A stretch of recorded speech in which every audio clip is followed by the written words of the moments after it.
माँ का दिल और ममता। रमेश अब बड़ा हो गया था।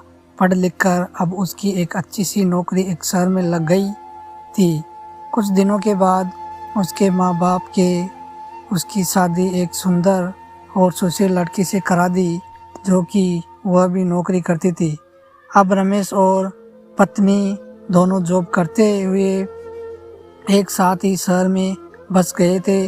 कुछ दिनों के पश्चात रमेश के पिताजी भी अब इस दुनिया को छोड़कर चले गए, जिसके बाद उसकी माँ एकदम सी अकेली सी हो गई थी। जिसके बाद कुछ दिनों के बाद रमेश अपनी माँ को अपने साथ रहने के लिए शहर ले आया। जिसके बाद शहर में आकर रमेश की माँ खुद को एकदम अकेले पाती थी। इस तरह उन्हें भी अच्छा नहीं लगता था, लेकिन एक माँ अपने बेटे को हमेशा खुशी ही चाहती है। सो धीरे धीरे वह शहर में रहना भी सीख गई थी। लेकिन रमेश और उसकी पत्नी हमेशा अपनी माँ को समझाते रहते थे कि ऐसा मत करो, ये मत करो। मतलब कि वे अपने आगे माँ को गांव की एक तरह से गंवार ही समझते थे। लेकिन माँ की दिल तो हमेशा से अपने बच्चों के लिए बड़ा ही होता है।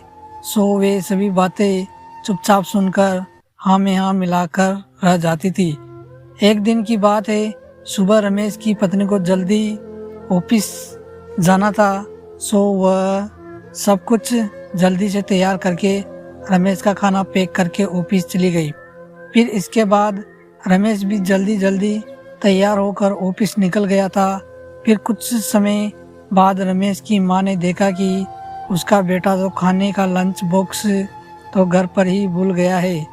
तो माँ ने बिना देर करते हुए फटाफट ऑफिस पहुंच गई और पास में एक कुर्सी पर बैठ गई।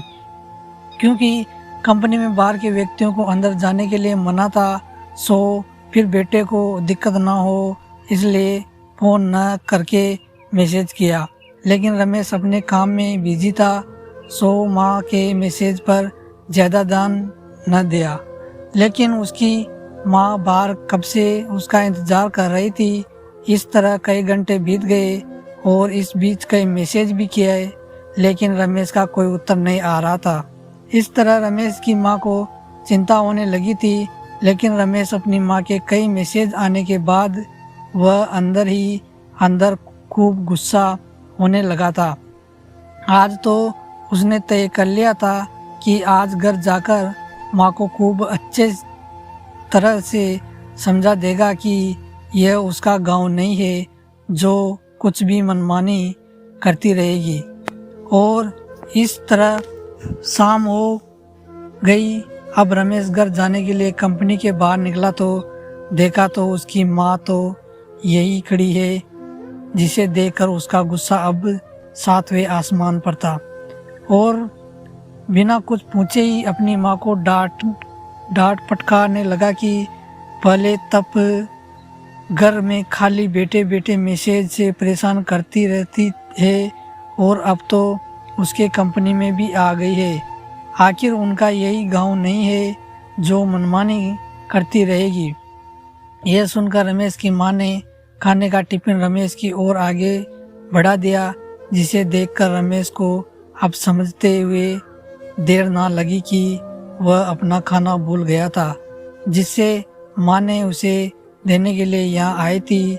इसके बाद रमेश की माँ बोली, बेटा भले ही तुम बड़े हो गए हो, बड़े शहर में रहने लग गए हो, भले ही अच्छे बुरे की ज़्यादा समझ आ गई हो, लेकिन मेरे लिए आज भी मेरे कलेजे का टुकड़ा ही हो, जिसे मैंने बचपन से लेकर आज तक पालते हुए आ रही हूँ।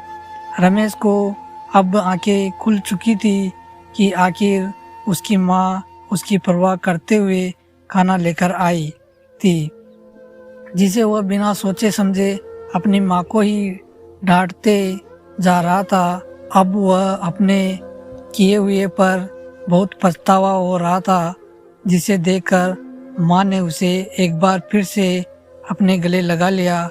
और इस तरह रमेश अब आगे से खुद को माँ के लिए बदल लिया था। अब उनकी पहले से ज़्यादा अच्छे से देखभाल करने लगा था, जिसके बाद माँ को अब शहर भी अच्छा लगने लगा था, क्योंकि अब उसका बेटा फिर से उसे मिल गया था।